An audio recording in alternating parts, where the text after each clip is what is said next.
Bien, entonces, estamos hoy a 17. Estamos a 17. Qué rápido se pasa el tiempo. Sí, de julio de 2025 en ecología. Por cierto, ayer 16 de julio, algunos recordaron que el 16 de julio de 1969 despegó la Apolo 11 hacia la Luna para la primera misión tripulada que iba a intentar descender y caminar en la Luna. Finalmente se lo lograron.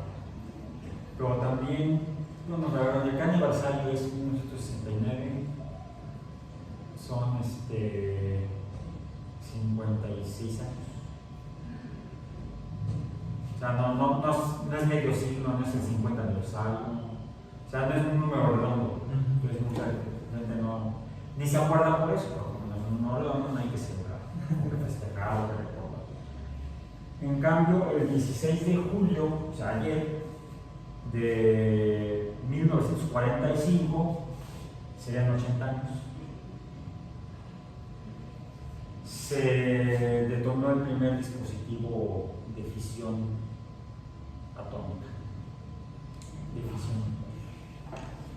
La prueba de Trinity, en el sitio de Trinity o Trinidad, en Nuevo México, cerca de White Sands.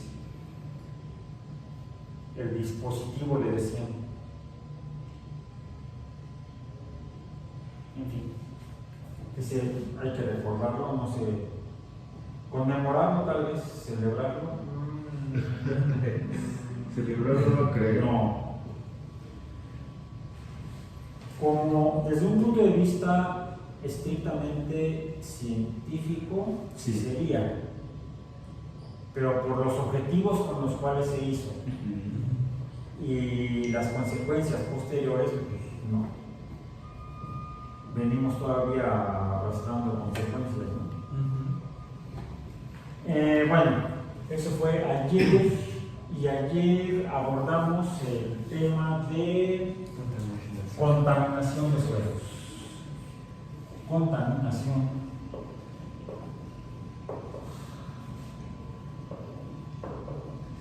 En particular de suelos. Hicimos una actividad. ¿Sí? ¿Cuál fue la actividad? Contar. Ayer miércoles 16, los miércoles cuando tenemos la sesión en el laboratorio, y hemos hecho algunas actividades dentro del laboratorio y otras actividades miércoles fuera del laboratorio. Bueno, digamos que es un laboratorio externo. Alguien me preguntaría, bueno, ¿qué es un laboratorio? Es el lugar donde laboras.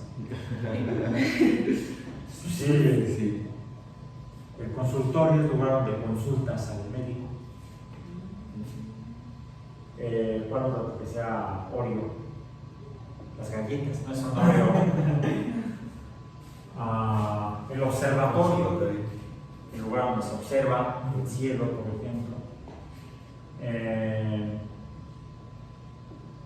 El escritorio, el lugar donde escribes. Así es. El oratorio, donde se habla. Aunque tiene la acepción también donde se ora, se hace la oración. Sí, es bueno hacer la oración. El niño juega en el parque. Sujeto, verbo, complemento. Sí, el principio fue el verbo. Eso sí es pregunta. ¿Estuvo el niño en el parque? Sería en la gramática española la forma protocolaria clásica de plantear una oración de cuestionamiento o interrogatorio. Se pone en el principio el verbo. Okay. Aunque en la práctica hablamos como podemos. El niño estuvo en el parque. ¿Cómo sabemos que es pregunta?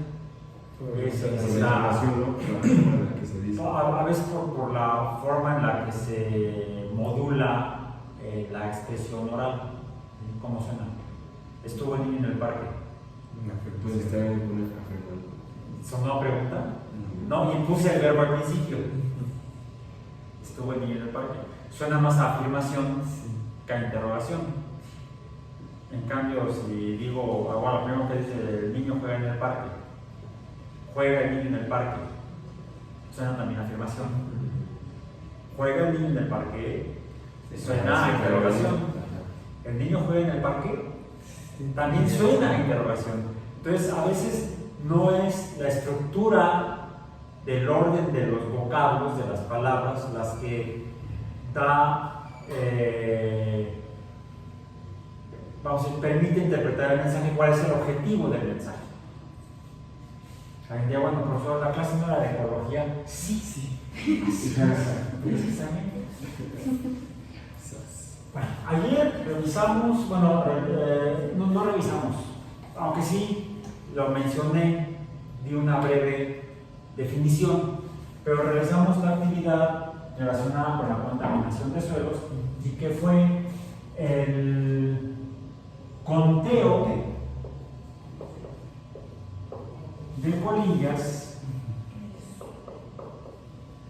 en dos lugares diferentes, en dos jardines distintos aquí en la unidad, diríamos dos ecosistemas diferentes o distintos, incluso en cuanto a su ubicación en el terreno de la UAM, en el campus, dicen por ahí. ¿Eran iguales los dos jardines? Si sí, ¿en qué? Y si no, ¿en qué? ¿En qué eran diferentes? Eran dos jardines. Conteo de colillas en un jardín y en otro jardín. ¿Cómo fue el primer jardín?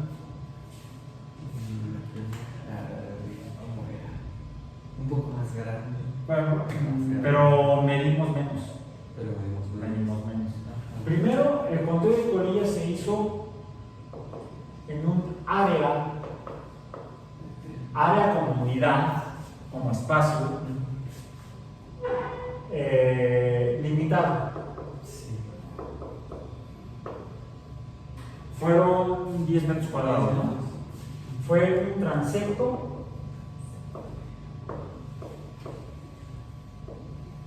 de 10 metros cuadrados. Es decir, a lo largo de una longitud de 10 metros, en una banda de 1 metro de ancho, serían 10 metros cuadrados. La superficie, área, donde contamos cuántas colillas de cigarrillo había en ese lugar. Y encontramos, ¿cuántas? 13. Fueron 13 en 10 metros cuadrados, lo que nos daría una densidad, vamos a ponerle como delta, minúscula, no rho, sino delta, de 1.3 colillas sobre metro cuadrado. Pero ¿cómo era el jardín? Estaba frente, tomamos ese jardín que está frente al edificio T, frente a la puerta de acceso al edificio T, porque frente al edificio T, formalmente lo que es la parte frontal del edificio T, está el nuevo edificio S y ahorita está bloqueada esa zona, entonces no podemos estar ahí. Entonces se ha habilitado la puerta del otro extremo del pasillo de entrada a través de la puerta principal, sería la puerta opuesta, que da hacia la calle de San Rafael Atisco, ¿cómo se llama? Algo así. También el torniquete para entrar, un par de torniquetes para entrar a la unidad, y ahí hay un jardín por el que la gente entra al edificio T y al anexo del T.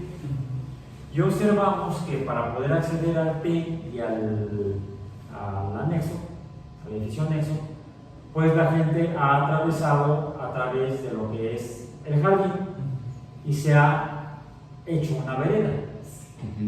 Ya, en esa vereda no hay césped, no hay hierba, porque a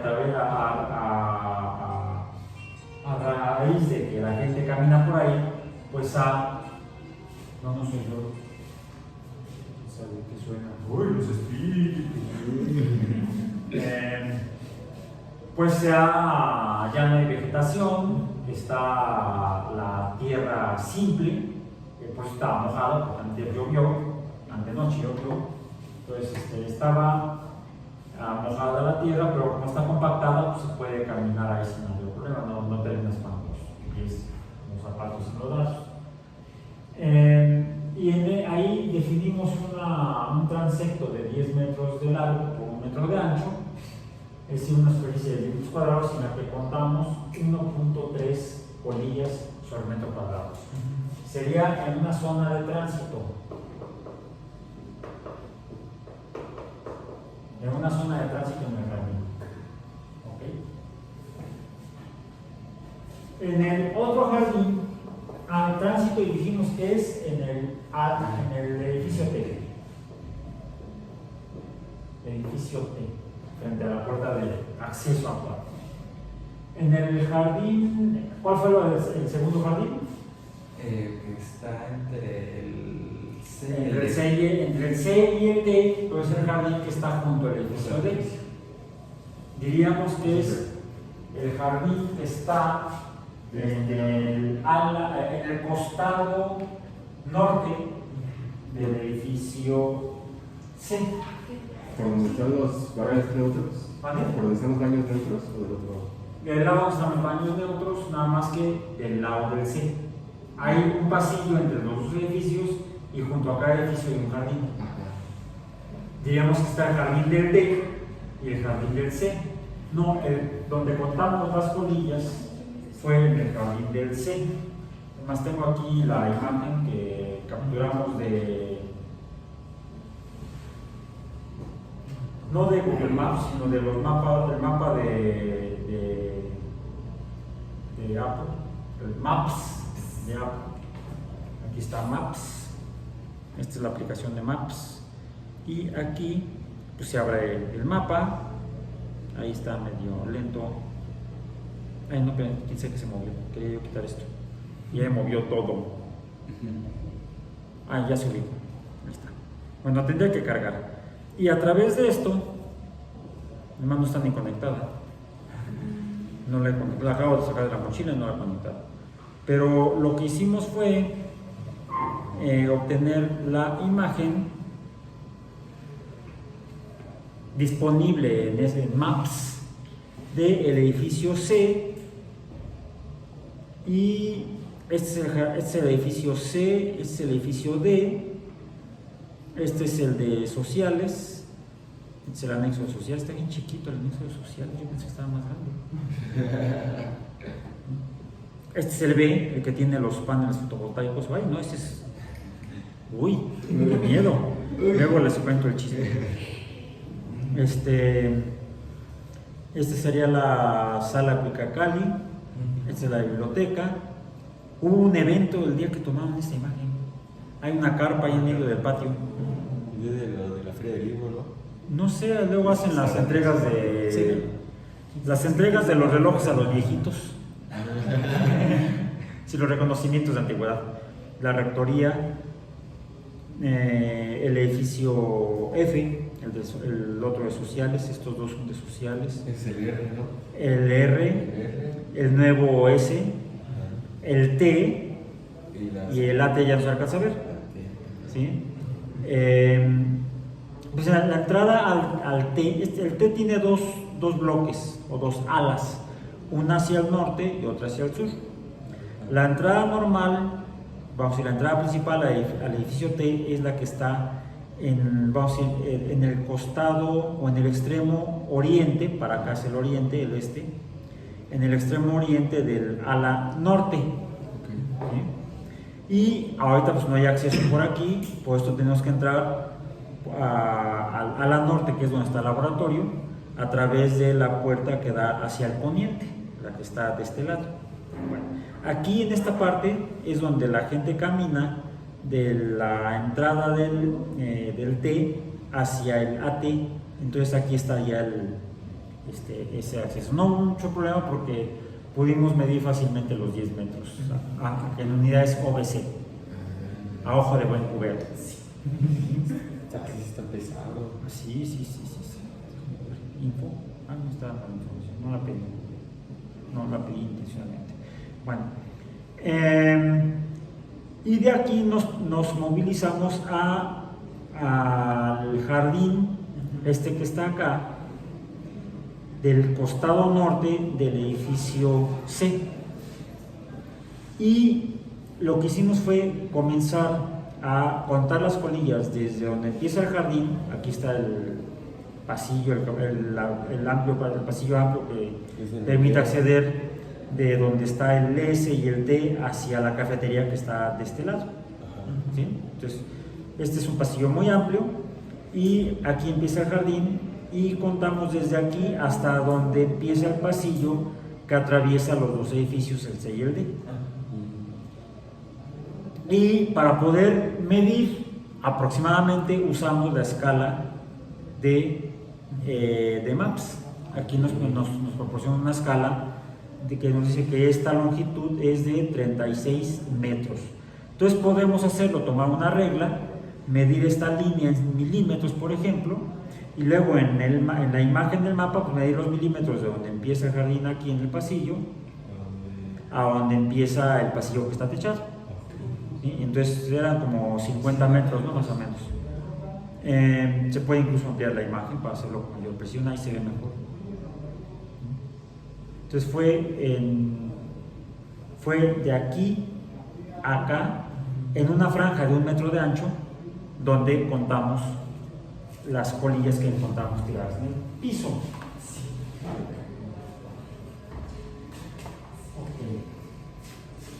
¿Y cuántas colillas encontramos? 123. 123 colillas anteriores. Son muchas más, casi 10 veces más. 13 sean 130, 10 veces. Pero cuando uno cuenta lo que sea para conocer mediante las herramientas de la ciencia, para conocer la naturaleza, el universo, lo que hay en el universo, uno debe usar los números brutos, vamos a decir, los números inteligentes, los números crudos así como tales, porque los números naturales en bruto nos muestran que el 123 es, aunque luego te sientes que su filosofía matemática es diferente, el 123 es más grande que el 13 como número natural. Entonces bueno, hay más en el otro jardín del C que en el jardín del T. El jardín del T. No sé dónde la Alicia se encontró al sombrerero, al liebre. Ese fue otro jardín. Era del jardín, se equivocó del jardín. Por cierto, ya que estamos hablando de números, esto lo aludí de un cuento. ¿Cuál es? Alicia en el País de las Maravillas. En particular, Alicia en el País de las Maravillas, que es uno de los cuentos que inicialmente dice la historia que les contó un sujeto, un hombre inglés, a unas niñas, a amigas, vecinas de su familia. Y este cuentacuentos era un matemático. Sí, por eso ya. Sí, por eso tiene muchos elementos matemáticos e ideas matemáticas los cuentos de Alicia en el País de las Maravillas y otros más. Está tras el espejo, y no por eso, son como 3 o 4 cuentos. ¿Para qué les cuento? ¿Para qué les cuento? Porque por eso tiene elementos ético-matemáticos. De hecho, su campo de especialidad era la teoría de conjuntos. Y su nombre era. Bueno, es el poder. Bueno, su seudónimo como escritor de cuentos fue Luis Carroll. Su nombre real era Charles Ludwig Dodgson. Siempre me acuerdo. Ok. Entonces, es importante que sepamos cuáles números debemos usar para poder interpretar la naturaleza ecológica. La naturaleza del universo y la ecología por lo mismo no se define con base en números brutos o números en bruto. Tienen que ser números relativos. Relativos se refiere a relación entre cantidades, entre cosas o entre fenómenos, entre conceptos en la naturaleza. Un concepto siempre va a estar en función o va a ser dependiente de otro concepto con el cual hay que referirlo para poder tener una imagen más objetiva de la realidad de la naturaleza. Y en este caso, por eso hicimos el conteo, que es obtener números, relacionado con otra cantidad cuantificable numéricamente, que es el área, la superficie. Cantidad de colillas y área sería, de hecho, colillas 2 puntos área o colillas en relación al área.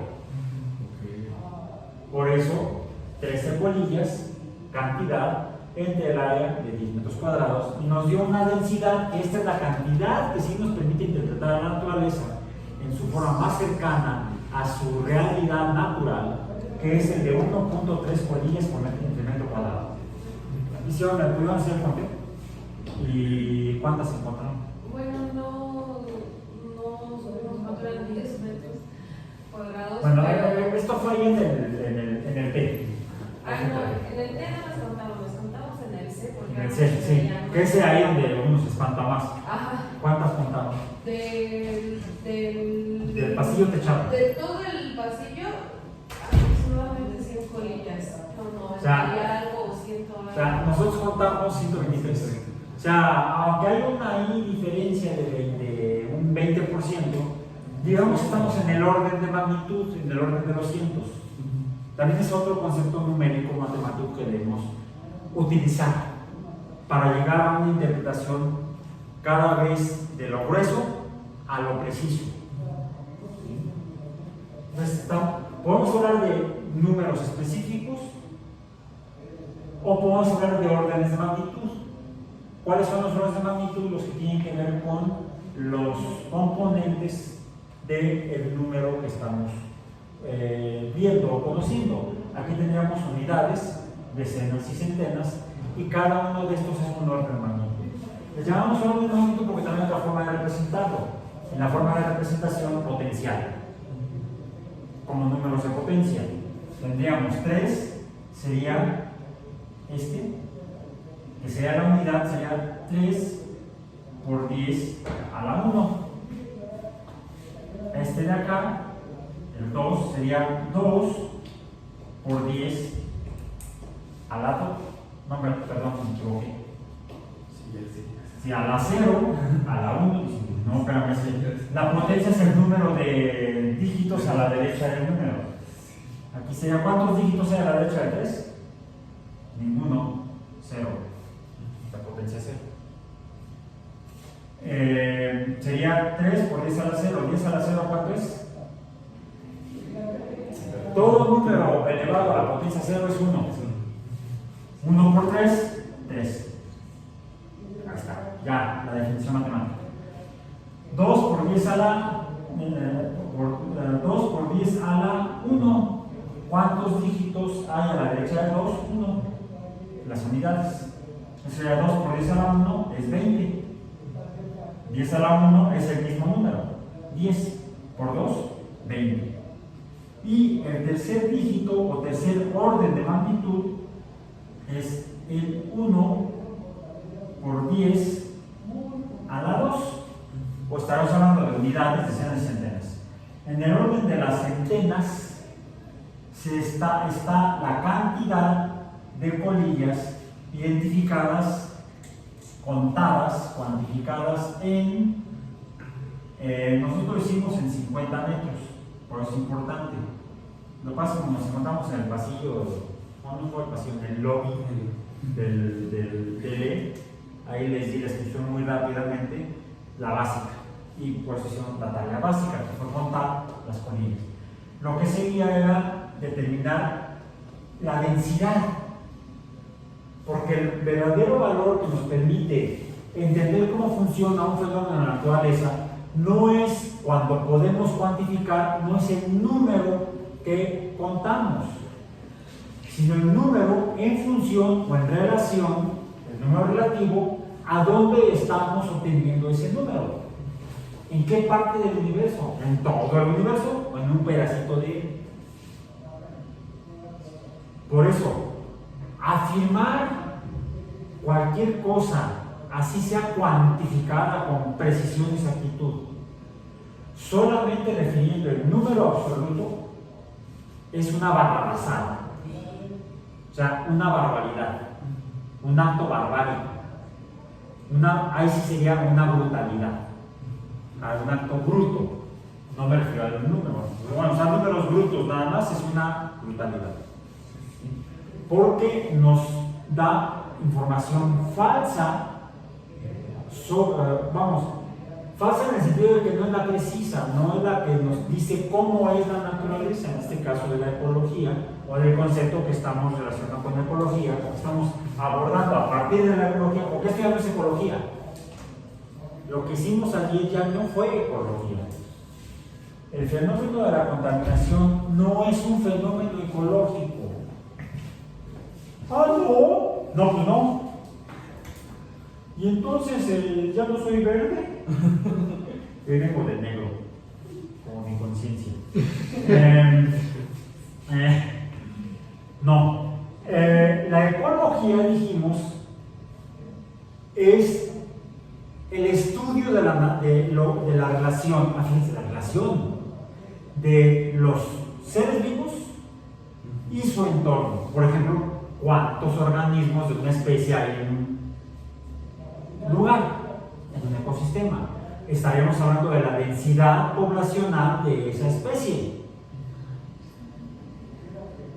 El concepto útil en ecología para entender cómo es un ecosistema no es el número de individuos de una especie que ocupan un lugar o ecosistema. No, es la relación entre la cantidad de individuos de la especie y el espacio geográfico que ocupan, sea bidimensional o tridimensional. Y esa es la densidad poblacional. La densidad poblacional es la que nos va a decir si hay una población suficiente para sustentarse y sustentar el ecosistema, o si hay demasiados y entonces el ecosistema puede estar su integridad en riesgo, o si es el caso opuesto, si son tan escasos que podría dar lugar a la desaparición de la especie de ese ecosistema, a la extinción, y entonces a una posible consecuencia en la operación o el funcionamiento normal de ese ecosistema. Por ejemplo, revisamos el caso de los lobos de Yellowstone. A los lobos se les cazó en el bosque de Yellowstone hasta extinguirlos en el bosque de Yellowstone. La cantidad de lobos era 0. Bueno, y eso ya no se van a comer a los demás. Eso provocó que los consumidores, que eran presas de los lobos, no tuvieran un factor limitante en su crecimiento poblacional. Ese incremento en consumidores primarios dio lugar a que entonces hubiera una mayor cantidad de individuos que recurrieran al consumo de productores primarios, su fuente de nutrición, para sustentarse ellos, y eso dio lugar a fenómenos de erosión. Al ser 0 la cantidad de depredadores, o incluso aunque no fuera cero, al ser muy pequeña la cantidad de consumidores secundarios o depredadores de los consumidores primarios que se alimentan de los productores, lleva a que entonces se disminuya la magnitud del factor que limita el crecimiento de la población de consumidores primarios. Habrá una mayor población de consumidores primarios, por lo que habrá un mayor consumo de productores. Y eso puede dar lugar a fenómenos de erosión. Algo que ocurre en la oración, no en la oración, en la erosión, una letra lo cambia todo, será pues porque erosión es con S y oración es con C. Bueno, fonéticamente son la S y la C, en este caso. Y lo podemos ver en el lugar que mostramos en el edificio T, donde la gente camina, no hay vegetación, la vegetación ha sido erosionada y el suelo también. ¿Cuántas plantas encontramos en la vereda? Formalmente en la vereda, cero. Los humanos que transitan ese lugar entre el edificio T y el AT han llevado a la extinción de la vegetación en la vereda. Y eso ha provocado erosión en la vereda. Ahí es difícil que crezca algo. Sin embargo, vemos otro fenómeno. Últimamente estamos en la temporada de lluvias, ha estado lloviendo como idiota. Y en la región en la que habíamos estado muestreando el suelo, haciendo la migración, ¿qué observamos? Vegetación. Está verde. ¿Por qué? Bueno, no había vegetación. Alguien diría, pues, ¿habría erosión? La erosión formalmente se refiere a la disminución en la cantidad de suelo, es decir, la capa biológica, la capa biótica del sustrato o la superficie. Ese es el suelo. Bueno, suelo sí hay. Lo que no había era luz, ni agua suficiente, tal vez. Ahora ha habido agua en abundancia, y aunque no hay luz directa, la luz indirecta, la luz difusa, es usable por los organismos verdes para llevar a cabo fotosíntesis. Tal vez no plantas vasculares, arbóreas, ni siquiera hierbas, pero sí encontramos una cantidad muy grande de plantas no vasculares, e incluso ya estaba ya viendo alguna presencia de pequeñas plantas vasculares herbáceas, de céspedes, ya había algunos pastos, no solamente una sola especie de pasto, porque ahí en el Forest Jardines del Agua tenemos varias especies de pastos. Entonces, pero por ahí la gente no camina. El suelo está, lo que falta es la luz y el agua.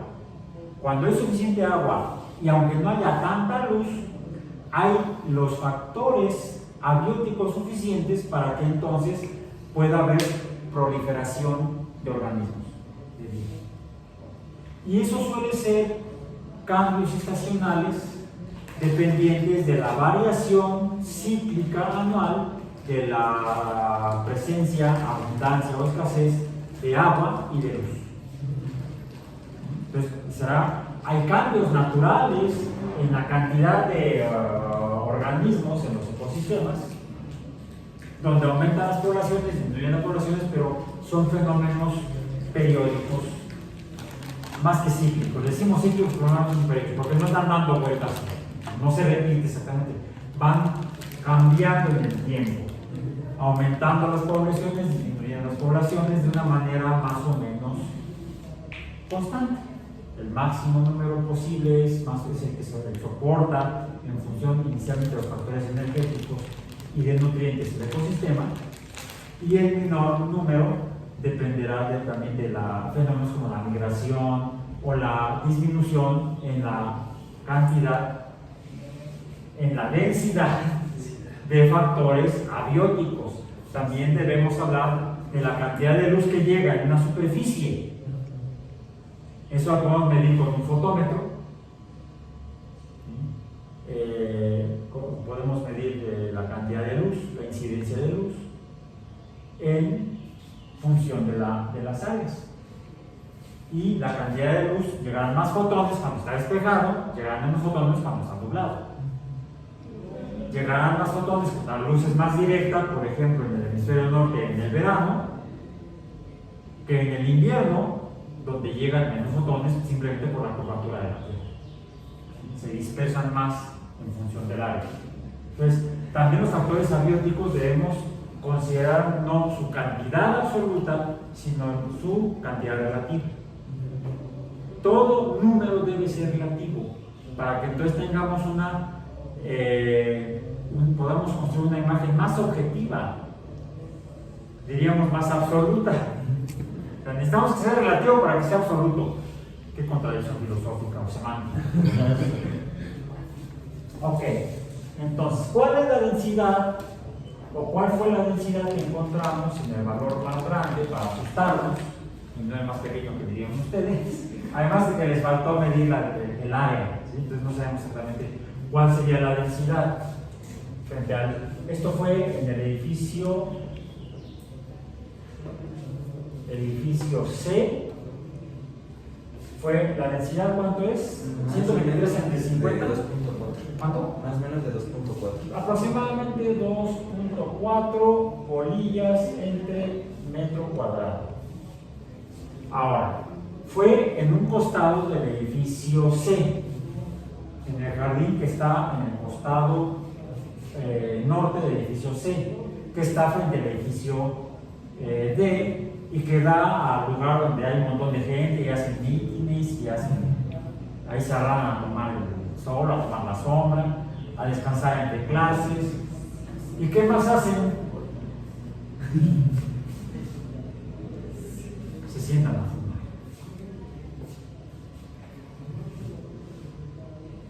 No es una zona de tránsito ese jardín, es una zona de reposo, vamos a decir, de estancia. Las actividades humanas son diferentes. Aquí estamos hablando de actividades humanas. Actividad humana. ¿Qué es lo que produce la actividad humana? La presencia de cosas que no deben estar en un jardín. A ver, es jardín, no cenicero. Bueno, ni coliguero. Bueno, yo sé que está bien, o sea, la opción que es de no fumar, ¿va? Pero en esta cuestión es más considerable, por ejemplo, las personas que cargan su vape a comparación de... Bueno, es diferente. Son dos fenómenos diferentes. Porque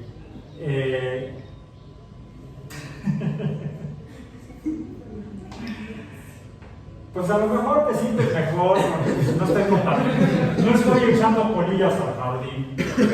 Soy ecologista. Sí, ecologista que cargo mi vape, ok. Plástico gigante. Te voy a decir. Ok. Te voy a decir. A ver. Bueno, es tu vida. No, es mira, Cada quien hace con su vida lo que quiere o lo que puede. No, es que... ¿Sí? No me lo tomes a mal. Es que tengo un amigo que estudia biología. Ajá. Un amigo de biología, para ser específicos, un amigo de mi ex, siempre me salía con ese tipo de cosas. Como de que no, es que yo no cargo cigarros, por eso, porque tiran las calorías, y por eso mejor cargo mi Soy ecologista. Ajá, justo. Tengo menor impacto. Y era como de que, pues chido, ¿no? O sea, pues cada uno sabe lo que hace. Ajá. Bien por ti. Déjame ver si tengo aquí la imagen. Está la red para llorar. Sí, pues este. Déjame ver.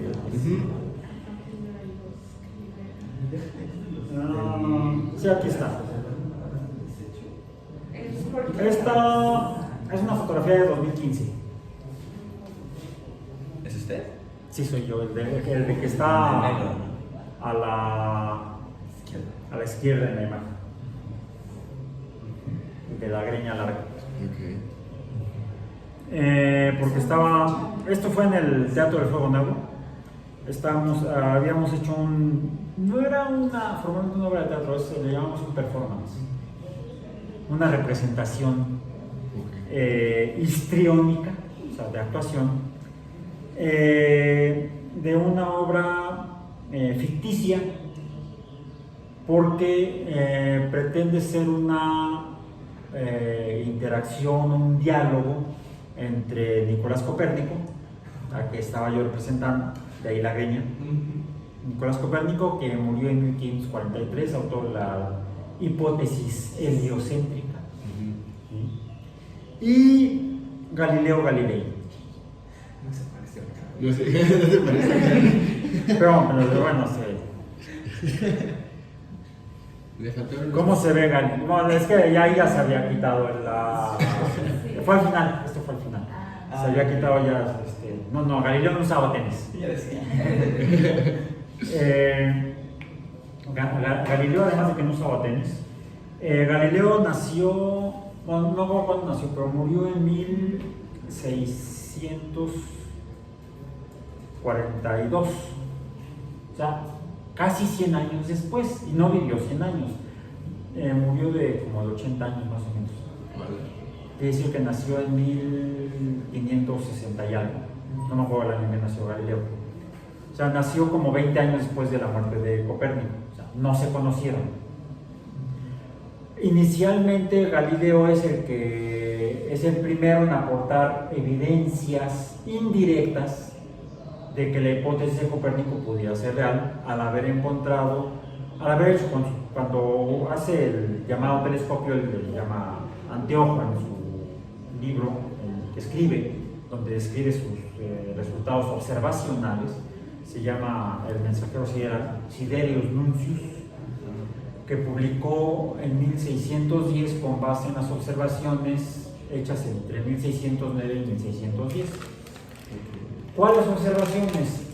Talla lente, los pone en un tubo de plomo, apunta al cielo y ve la luna y ve lo que imperaba entonces en el pensamiento europeo. Era el pensamiento judeocristiano de los cielos perfectos, porque es ahí donde vive Dios.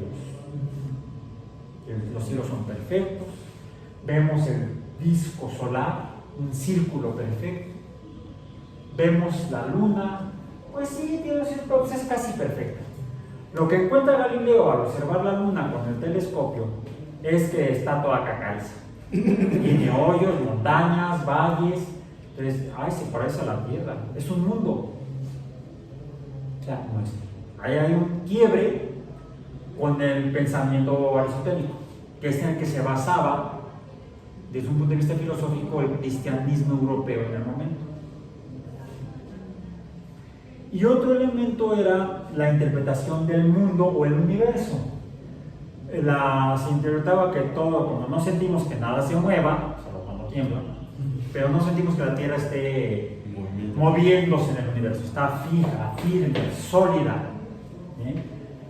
Y vemos que el sol sale, sube, se mete, la luna, los astros, las estrellas, a lo largo de las noches y a lo largo del año parecen moverse sobre nuestras cabezas. Pues todo se mueve alrededor nuestro.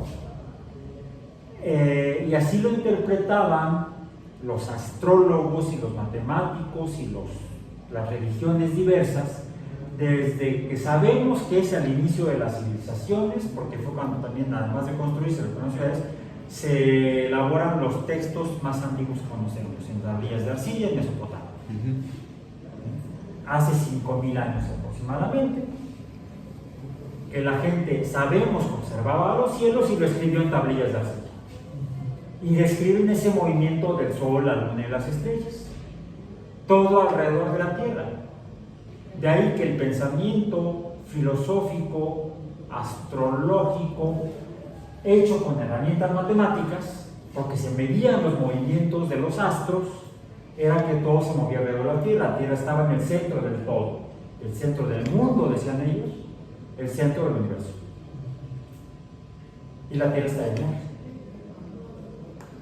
Ya hace 2300 años aproximadamente, un filósofo y astrólogo y matemático helénico, digamos, griego, Aristarco, nacido en la isla de Samos, en el mar Mediterráneo, decía y escribió que la Tierra tendría que estarse moviendo alrededor del Sol, así como vemos que la Luna se mueve alrededor de la Tierra. Pero ¿por qué si nosotros vemos que la Luna se mueve alrededor de la Tierra, pero también el Sol se mueve alrededor de la Tierra? Habiendo observado tanto eclipses de Luna como de Sol, pero sobre todo los de Luna, es fácil observar una gran sombra sobre la superficie del disco lunar. Quiere decir que el objeto que está proyectando la sombra debe ser más grande, la Tierra. Y habiendo medido el astrólogo los movimientos de los astros, el Sol y la Luna, y observado también eclipses de Luna, no, de Sol, pues veía que justo en los eclipses de Sol, la Luna tapa al Sol y ahí se ven del mismo tamaño. A ver, la Tierra tendría que ser más grande que los dos astros, pero el Sol tendría que estar muy lejos para poder proyectar la sombra de la Tierra sobre la Luna. Ahora, para que el Sol se viera pequeño, estando muy lejos, significaría que debe ser muy grande, incluso tal vez más grande que la Tierra. Entonces habría un orden de magnitud, de espacio, de tamaño, es decir, entre la Luna, la Tierra y el Sol, siendo más grande el Sol que la Tierra, que la Luna. Y en una interpretación basada en la experiencia cotidiana, pensándola y haciendo una analogía, estaremos hablando de filosofía. Aristarco entonces supuso que, así como, por ejemplo, Samos le pagaba tributo a Atenas, porque Atenas era más grande que Samos, y Atenas le pagaba tributo a Esparta, porque Esparta era más poderosa que Atenas. ¿Sí? La ciudad-estado pequeña pues gira alrededor de la ciudad-estado más grande que ella, y pues esa, si no es la más grande, tiene que girar alrededor políticamente, militarmente, de una más poderosa o más grande. Haciendo esta analogía, él supuso, bueno, si la Luna es más pequeña que la Tierra, la Luna debe estar girando alrededor de la Tierra, y como yo interpreto por estas observaciones que la Tierra debe ser más pequeña que la del Sol, pues la Tierra tendría que estar girando alrededor del Sol. Es una interpretación filosófica de observaciones astrológicas, en las cuales usó trigonometría y geometría para poder estimar las magnitudes de estos tres cuerpos: el Sol, la Tierra y la Luna. Por supuesto, estaba demasiado elaborado y nadie le creyó. Estaba esquizofrénico, ¿no? Incluso, desafortunadamente, el texto correspondiente de Aristarco se perdió, desapareció. Quedan unas cuantas hojas, dentro de ellas el diagrama, donde se ve al Sol más grande que la Tierra, más grande que la Luna. Pero toda la argumentación es una interpretación de lo que hacemos con base en esos escasos documentos, y con una referencia de otro autor, otro matemático, más que filósofo, ingeniero, posterior, contemporáneo, pero de años posteriores, no exactamente que hayan sido compañeros de banca, pero sí, Arquímedes refiere, porque utilizó datos de Aristarco para hacerle sus propios cálculos de cuál sería el tamaño de la Tierra. Y lo escribió en un libro que afortunadamente se ha sobrevivido hasta nuestros días, que se llama El Arenario, o El Contador de Granos de Arena. Contador. No contó colillas, contó granos de arena. Él quiso hacer una estimación matemática o un cálculo de qué tamaño sería la Tierra. Y él lo que hizo fue hacer un cálculo relativo, no solamente en cuanto al tamaño de la Tierra, sino a la masa de la Tierra, teniendo ya los datos de la medición de la circunferencia terrestre que había hecho Eratóstenes. Conocemos el tamaño espacial de la Tierra gracias a Eratóstenes. La circunferencia terrestre es 40.000 kilómetros. Entonces podemos calcular el volumen de la esfera terrestre. Okay. Para poder estimar cuál sería la magnitud de la masa, la cantidad de materia que formaría esa esfera, Arquímedes lo que hizo fue pues tomar una muestra de arena de la playa, material del que está hecha la Tierra, pesarla, medir su masa, más bien diríamos, medir la masa, aunque en mucho tiempo se le llamó peso a esa cantidad. Ahora en física las diferenciamos claramente: la cantidad de materia es la masa, el peso es una fuerza, o es el producto de la masa por la aceleración y eso es fuerza. Pero interpretémoslo al estilo aristotélico. El peso o masa de la Tierra lo estimó tomando una muestra de arena, midiendo su peso o masa, midiendo el volumen que ocupa esa masa, y con base en ese dato, que sería masa entre volumen, sería densidad,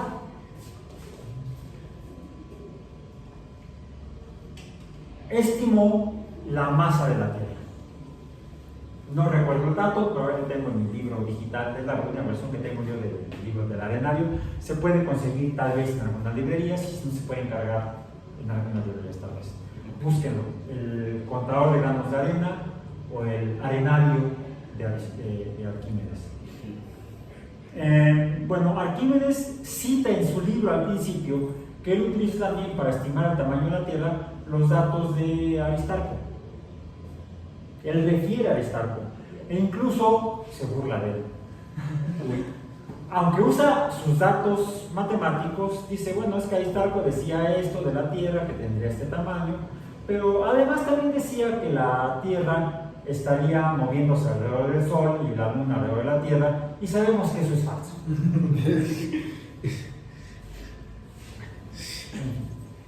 Finalmente, Galileo es el primero en hacer una observación que es una evidencia indirecta de los argumentos que había planteado Copérnico para, retomando el postulado de Aristarco, afirmar que la Tierra tendría que estarse moviendo igual que los demás estrellas errantes o planetas alrededor del Sol, y solamente la Luna estaría moviéndose alrededor de la Tierra.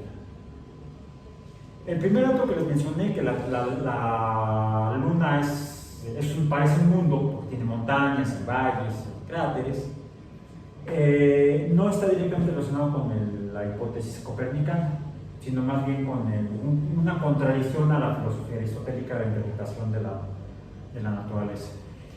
En cuanto a la hipótesis copernicana, Copérnico decía, en uno de sus 7 postulados básicos para decir cómo es el mundo o el universo, cómo la Tierra tendría que estarse moviendo alrededor del Sol, él afirmaba que lo único que se movía alrededor de la Tierra era la Luna. Todo lo demás debería moverse alrededor del Sol o quizá de otros astros. Bueno, la segunda observación que hace Galileo con el telescopio es, al apuntar su telescopio para ver Júpiter, se encuentra con 4 estrellitas que se están moviendo alrededor de Júpiter y no alrededor de la Tierra ni del Sol, sino que junto con Júpiter se están moviendo alrededor del Sol, moviéndose alrededor de Júpiter, como la Luna se mueve alrededor de la Tierra y ambos alrededor del Sol. O sea, había otro mundo como la Tierra girando alrededor del Sol, y ese otro mundo sería lo que hasta entonces se interpretó como uno de los 5 planetas observables a simple vista: Mercurio, Venus, Marte, Júpiter y Saturno. Es por eso que en este mismo libro, donde el mensajero celestial de 1610, donde Galileo afirma que la Luna es un mundo, también menciona el descubrimiento de esas 4 estrellitas, y que con base en eso, pues Copérnico puede tener razón. 1610, todo era miel sobre hojuelas, aunque en 1600 le habían quemado las patas, no habían quemado completamente a Giordano Bruno por afirmar que Copérnico tendría razón. Y entonces el fundamento aristotélico de la filosofía cristiana se vendría abajo. Giordano Bruno fue condenado a muerte en la hoguera por herejía, por afirmar que la Tierra se mueve. Galileo era amigo de obispos, de papas, porque venía de una familia más o menos influyente. Él había sido profesor universitario sin tener título universitario. Entonces no se necesitaba, ahora sí. Y se dedica a observar la naturaleza con base en matemáticas, a interpretarla, y es así como empieza a hacer estas observaciones de los astros. Lo escribe en 1610 y le cuenta, le platica a sus amigos jerarcas de la iglesia en Roma, y en Florencia, y en Venecia, y en otros lugares, pues lo que observaba, y se mostraban interesados, querían saber más. Sin embargo, ya venía del siglo anterior, del siglo XVI, 1500, algunas crisis importantes en la iglesia de Roma. Por ejemplo, a principios del siglo XVI se da la separación de los seguidores de Martín Lutero, que en lugar de darle el dinero al Papa, se lo dan a Martín Lutero. El problema era realmente, era religioso, era económico. Todo Damón, dicen por ahí. Entonces fue que incluso una guerra muy importante, la guerra de los 30 años en el siglo XVI, entre católicos y luteranos. Eso se aplacan las aguas, termina el siglo XVI, empieza el siglo XVII, y aunque algunos miembros de la iglesia son reprimidos, castigados o hasta condenados por actos de herejía, como también se le acusó a Lutero, herejía contra el Papa, a Lutero le valió madre.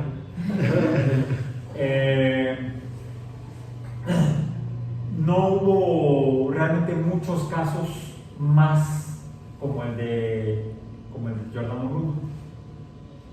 Galileo vivía tranquilo en ese momento como profesor de matemáticas, observando el cielo y platicándole a sus amigos, a los obispos, lo que él veía en los cielos. Incluso a una duquesa le escribió una carta donde decía que la matemática y la astrología permiten saber cómo van los cielos, no cómo ir al cielo. Es otra cosa, sería la doctrina católica la que diría cómo ir al cielo, no cómo van los cielos.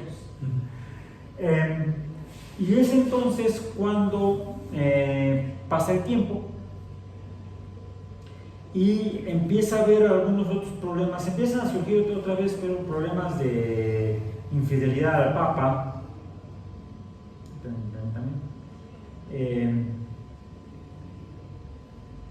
Infidelidad al Papa, y empiezan otra vez a moverse los cimientos económicos de la iglesia de Roma. Pero les preocupa que más pueda volver a haber movimientos como el luterano del siglo XVI. Y es entonces cuando empiezan a tener cuidado con lo que dicen los católicos, como Galileo, que era un fiel católico, un devoto católico, tanto que a su hija la entregó a la iglesia, Sor María. Entonces, es por eso que a Galileo le empiezan a llamar la atención y le empiezan a decir que no siga promoviendo las ideas copernicanas. Pero para eso ya han pasado 20 años, sus primeras observaciones y la publicación del Mensajero Sideral. Es hasta 1632 cuando finalmente lo llaman a Roma para cuestionarlo, para interrogarlo, y es a raíz de entonces que se le acusa de herejía. Es llevado a juicio, se le muestran los instrumentos de tortura y entonces termina retratándose. No se había dicho en aquel libro que Copérnico, no, era broma, fue nada más un chiste dominical. Entonces se nos ocurrió a mi amigo y a mí, se llamaba Manolo. Ok, ¿se llamaba? Se llamaba Manolo. No. Sí, fuimos compañeros en la secundaria, en la primaria y en la secundaria. Él era un año mayor que yo. ¿Es el del gorrito? ¿Eh? Es el del gorrito. Al que Jacques Cousteau le regaló un gorro rojo, sí, el que mostré en la conferencia. Él es Manolo. Él era mayor. Él era un año mayor que yo. Él nació en el 60. Yo soy del 61. Y nos conocimos en la primaria. Este momento estaba en secundaria y ya nos separamos. Volvimos a encontrar aquí en la universidad. Yo estaba terminando, él acababa de entrar. Ya en la charla les conté la anécdota un poco más precisa.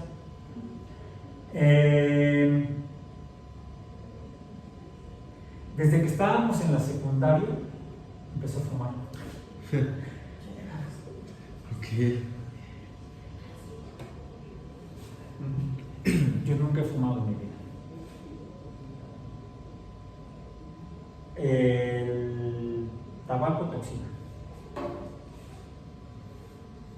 Parecía mi abuelito. Y murió en noviembre de diciembre por cáncer de pulmón. Por cáncer de pulmón. Se fue en 2 meses. Que le diagnosticaron el cáncer a murió. 2 meses. Fue en septiembre y en noviembre lo incineramos. Yo nomás digo.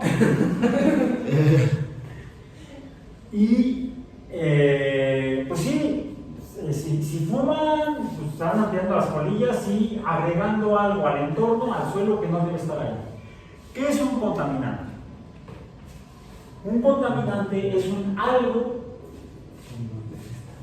que no está normalmente en un lugar. Tenemos una definición que la puse, que corresponde al tema de ayer, que está aquí en el sitio edafología.net, donde dice concepto de contaminación del suelo. Me voy a permitir leer esta parte. Okay. Ahí está el documento para que lo consulten ustedes. Dice: un suelo se puede degradar al acumularse en él sustancias a unos niveles tales que repercuten negativamente en el comportamiento de los suelos. Se puede degradar al acumularse en él sustancias. Ya mencionamos que se puede degradar porque desaparezcan sustancias bióticas como el pasto donde la gente camina, pero ahí se degrada no por poner cosas, sino por quitar cosas. De hecho, cuando se llevan a cabo actividades agrícolas, se degrada el suelo porque retiramos la cubierta vegetal original para poner la que nosotros queremos. También es una degradación, porque están poniendo cosas que no estaban ahí, las semillas, el abono, etc. Que repercuten negativamente en el comportamiento de los suelos. Aquí habla estrictamente del comportamiento de los suelos. El suelo, que es una materia biológica que tiene microorganismos de diferentes tipos, tiene organismos invertebrados que contribuyen a la formación del suelo y a su evolución, a sus procesos biológicos del suelo. Lo que produce es que reemplacemos una cubierta vegetal por otra cubierta vegetal, una cierta comunidad de organismos vegetales por otra comunidad de organismos vegetales, incluso haciendo producción agroecológica. Finalmente, lo que estamos cultivando no es lo que estaba ahí originalmente. A lo mejor ya no es un monocultivo, puede ser un cultivo un poco más rico, pero no es lo que estaba ahí. Entonces sí es una modificación, una perturbación. Pero el suelo en sí se sigue comportando igual, mientras no modifiquemos los componentes intrínsecos del suelo en cuanto a microorganismos, invertebrados y ese tipo de factores bióticos y abióticos. El suelo seguirá comportándose igual, solamente con una población vegetal distinta, artificialmente modificada, cuando hacemos agricultura. Las sustancias a esos niveles de concentración se vuelven, cuando las ponemos en exceso, se vuelven tóxicas para los organismos del suelo. Eso sucede cuando en actividades agrícolas agregamos, por ejemplo, fertilizantes artificiales. O incluso fertilizantes naturales, cuando ponemos guano, estiércol, etc. Ya mencionamos que si se nos pasa la mano de guano o estiércol, primero, impacta en las poblaciones biológicas, resulta tóxico, ya más adelante veremos qué son los tóxicos, Y además pueden permear, ya hablamos de eso, hacia las aguas subterráneas o freáticas. Y esas se filtran a las corrientes de agua y cuerpos de agua, y entonces se lleva a cabo ya no solamente contaminación de suelo, sino contaminación de los cuerpos de agua. Puede haber contaminación de suelos y también de cuerpos de agua, que pueden ser ríos o cauces, ríos y todas sus variantes, riachuelos, arroyos, etc. Cuerpos donde se acumula el agua, diríamos lagunas y lagos, acumulación lacustre, vamos a decir, lacustre, agua lacustre, agua en cauces, vamos a llamarle, sería ribereña, ¿cómo se llama? Cauces. Cauces con ese concepto. No sé, Google, porque a lo mejor me equivoco, yo también me equivoco, hay mucho. Lacustre y la otra sería marina. Finalmente, por ejemplo, en un campo agrícola ponemos guano, fertilizante, estiércol o fertilizante artificial, atraviesa la capa de suelo, atraviesa la capa de lecho arcilloso, por ejemplo, o escurre por la roca, llega al cauce de agua, es con Z, y decía yo, lo veía yo medio fea, es que lo convertí con cauces de ríos. De ahí pueden llegar a cuerpos lacustres, como era, bueno, ya otra vez está haciendo, en lagos como el ex-lago y los actuales cuerpos donde estaba el agua de Texcoco. Se llama una cuenca endorreica, ¿sí? Hay cuencas, los lagos se forman en cuencas. Cuencos, una olla es un cuenco. Incluso en lugares más antiguos te dicen, pásame el cuenco. Eso que serás tú. Está con alguna ocasión, mi abuelita me decía, oye Raúl, me decía, Raúlito, ya me conocen los abuelitos, ¿no? ¿Me puedes dar un pocillo? No hay. ¿Qué es eso? Sí, un pocillo. ¿Un pocillo? ¿Habías oído la palabra? Sí. ¿Sí? Yo no la había oído, me decía mi abuelito. ¿Qué? Sí, un pocillo, una ollita. Haberlo dicho antes. Quería prepararse una infusión, un tecito. Bueno, lo mismo pasa con un cuenco. Un cuenco, un plato, una olla, una vasija. Le llamamos en geografía cuencas lacustres, donde se acumula el agua y se forman lagunas, lagos, dependiendo del tamaño. Ahora, hay casos en los cuales estas cuencas pueden tener cauces que terminan en el mar. Como por ejemplo, no sé si todavía sigue igual, pero así era el lago de Chapala. Al lago de Chapala llegaba el agua, todavía llega ocasionalmente, el agua del río Santiago. No, del río Lerma, perdón, del río Lerma, que sale del municipio de Lerma, allá por Toluca, se forma el río Lerma y desemboca en una cuenca que es el lago de Chapala. Ahí se acumula en la cuenca del lacustre del lago Chapala, pero tiene una salida, el lago Chapala, lo tenía, no sé, tiene mucho que no voy y no he visto los mapas, que es al río Santiago. Se llamaba el sistema, así lo estudié en la primaria todavía, el sistema del río Lerma-Santiago, o Santiago-Lerma. Lerma-Santiago depende de donde nacía el río, y el que desembocaba al mar era el río Santiago. Por favor, hagan la investigación geográfica al respecto. ¿Cómo está ese sistema lacustre con cauces que llegaban al mar? No sé si sigue llegando al mar, porque también el lago de Chapala va para lo que le pasa al lago de Texcoco. ¿Bien? No, el lago de Texcoco era un lago al cual llegaba agua por cauces, por ríos, y de ahí no sale ningún lado. Era una cuenca o lago endorreico, o sea, encerrado.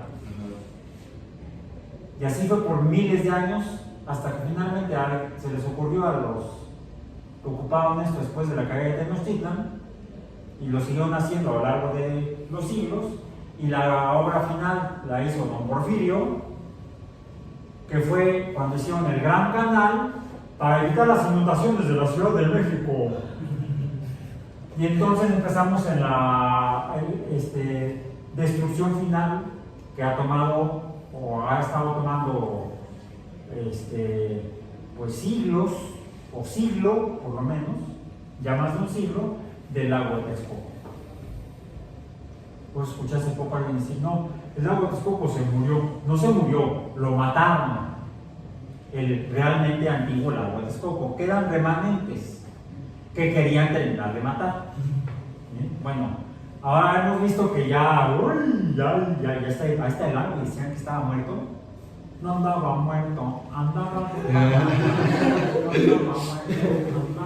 parranda. No, o sea, estábamos recuperando el cuerpo lacustre a través de varios pequeños cuerpos lacustres en la cuenca que sigue existiendo del lago de Texcoco, donde por eso se inunda. Digan, ¿qué pasa si se van a vivir a la tina de su casa? Pues si alguien abre la llave, se van para el trasero. Y yo, Por eso me dormí en la tina, no tengo sofá. Ok. Pues sí, sigue lloviendo, sigue cayendo el agua en las montañas de la cuenca y escurre a la parte más baja, que es la parte más, a menor altura sobre el nivel del mar, en la cuenca del antiguo lago de Texcoco. Es ahí donde el agua se acumula, en el valle de Chalco. No es un valle, es la cuenca de Chalco, la cuenca de Xochimilco, la cuenca de la colonia del Valle, de la colonia Roma. Entonces, esto es una cuenca. ¿Sí? Al estar sacando el agua del lago para enviarla al mar, pues sí, empezó a haber zonas secas. ¡Ay, construyamos aquí! Llueve y se inunda. O sea, la ingeniería es el arte de desmadrar la naturaleza. Bueno, ok. Entonces, pero regresamos a la contaminación. Cuando se hace actividad agrícola, entonces los materiales agregados pueden llegar a los cuerpos de agua, a los ríos, a los lagos y finalmente al mar. Entonces, puede haber causa de contaminación en el agua, incluso en el mar, que provenga de 400 kilómetros de distancia y a 2000 metros sobre el nivel del mar. ¿Por qué no ocurre aquí? El agua de la lluvia cae, se va por los sistemas de ingeniería hidráulica que se han hecho en la Ciudad de México a lo largo de siglos, y termina saliendo al mar. Parte se va a otras zonas aledañas alrededor del antiguo Distrito Federal, actual megaurbe. Por ejemplo, algunas regiones donde se usa para actividades agrícolas en el estado de Hidalgo. De eso hablaremos después, ya para terminar el día de hoy. Entonces, sigo con esto. Se trata pues de una degradación química que provoca la pérdida parcial o total de la productividad del suelo. Si lo que estamos poniendo afecta a los componentes del suelo, pueden ser a los componentes biológicos o los componentes de origen biológico pero no vivos. Los organismos excretan sustancias, se incorporan al suelo, pero esas sustancias que inicialmente sean nutrientes del suelo podrían estar siendo alteradas por lo que le echamos al suelo. Continúa. Me voy a saltar un poco. Hemos de distinguir entre contaminación natural, frecuentemente endógena del mismo sistema, y contaminación antrópica o antropogénica, siempre exógena. Nosotros somos los invasores, los que le echamos cosas. Un ejemplo de contaminación natural es el proceso de concentración y toxicidad que muestran determinados elementos metálicos presentes en los minerales originales de algunas rocas a medida que el suelo evoluciona. Por ejemplo, la lluvia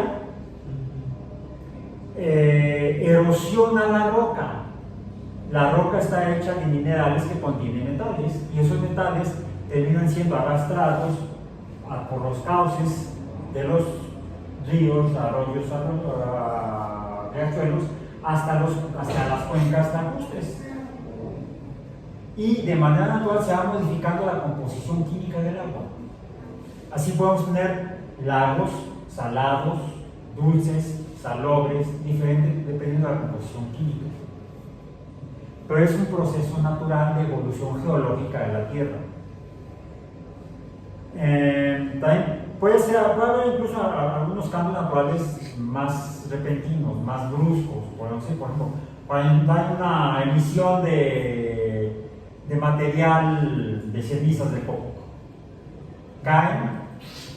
si cae en un cuerpo de agua en un río, pues va a modificar la composición química de lo que tiene ese cuerpo de agua. Supongo yo que por la actividad volcánica que ha habido alrededor de la cuenca del lago de Texcoco, la composición química histórica del lago de Texcoco, de su historia geológica, debe haber ido cambiando. Mencionan los textos que tenemos, incluso de los mismos primeros castellanos que llegaron, ¿verdad?, desde el castillo, etc., que los lagos que había un lago salado y otro dulce.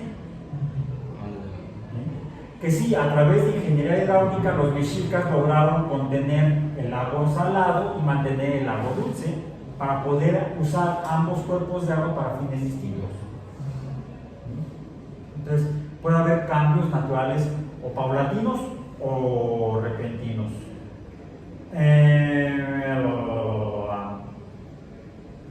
Los fenómenos naturales pueden ser causas importantes de contaminantes en el suelo. Por ejemplo, una erupción así volcánica, ¡pum!, de trancazo, cambia mucho. Dice, pero las causas más frecuentes de contaminación son debidas a la actuación antrópica, que al desarrollarse sin la necesaria planificación, producen un cambio negativo de las propiedades del suelo. Bueno, eso lo dice este documento. Hay otros documentos, por favor, revísenlos, en los que se refiere la información referente a la contaminación de cuerpos de agua. ¿Cuáles son los procesos? Por favor, revisen los documentos. Y no solo eso, finalmente el suelo evoluciona dependiendo de lo que tiene y se llevan a cabo procesos metabólicos en el suelo. En el suelo mismo, ya sea de manera natural, hay procesos metabólicos, hay metabolismo de los componentes biológicos del suelo que llevan, por ejemplo, a la producción de gases. También en los cuerpos de agua, en los lagos, por ejemplo, también se producen gases. Dependiendo del proceso, del tipo de cuerpo de agua y el proceso biológico que esté teniendo. Dependiendo de las poblaciones de microorganismos que pueda tener, será el tipo de evolución que tendrá el cuerpo de agua. Algunos que tengan menor densidad de agua y mayor densidad de sólidos, pues serán lo que llamamos compuestos. Y la composición biológica será diferente, los procesos metabólicos serán diferentes y los gases que emita serán diferentes. Y entonces también estos gases que suceden al final, pues se incorporan a la atmósfera. Y la atmósfera puede ser modificada por los gases de origen natural, ya sea en tierra o en cuerpos de agua. Es el origen del oxígeno, del 20 y tantos por ciento, 21% de oxígeno actual en la atmósfera de la Tierra, que es de origen biológico. O puede ser también, y quizá en un principio fue contaminación, hubo una gran mortandad de organismos anaerobios, pero el ecosistema evolucionó. Puede haber incluso casos, ya se hubo un caso en el Congo, creo que fue, donde habiendo un lago endorreico también, no, el cuerpo de agua no salía al mar, bastante profundo, donde en el fondo, por la acumulación de material biológico, los procesos de fermentación llegaban a producir concentraciones muy altas de metano. Y llegó un momento que fue tan grande la concentración de metano, que siendo un gas, explotó. Salió a la atmósfera de manera brusca, incrementó altamente la concentración de metano en el lugar y la gente que vivía en el poblado estaba a la orilla del lago, murió.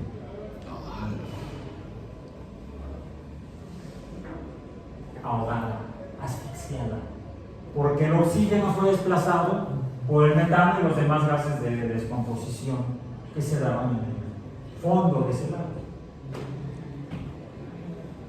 Fue una contaminación natural que tuvo impacto, y no solamente fueron humanos que fallecieron, mucha fauna del lugar murió, producto de una contaminación natural. Ahora, la naturaleza no necesita ayuda, pero lo estamos haciendo. Otras son las actividades antropogénicas,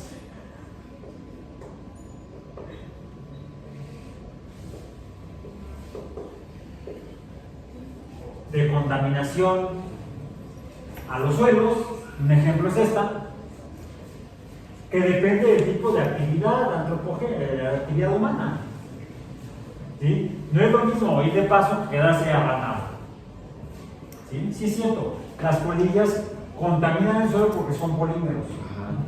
¿Sí? Y sí se van desmenuzando y se van incorporando a los procesos del metabolismo de lo que habita en ese lugar y puede estar perturbando. Sí, puede parecer más ecológico el vapeo. Pues a lo mejor no se muere lo que está en el ecosistema, pero Que la fuerza que lo consume. te vas a terminar con mi cuate Manolo. Entonces, es recomendación de mi parte, hagan con su vida lo que quieran.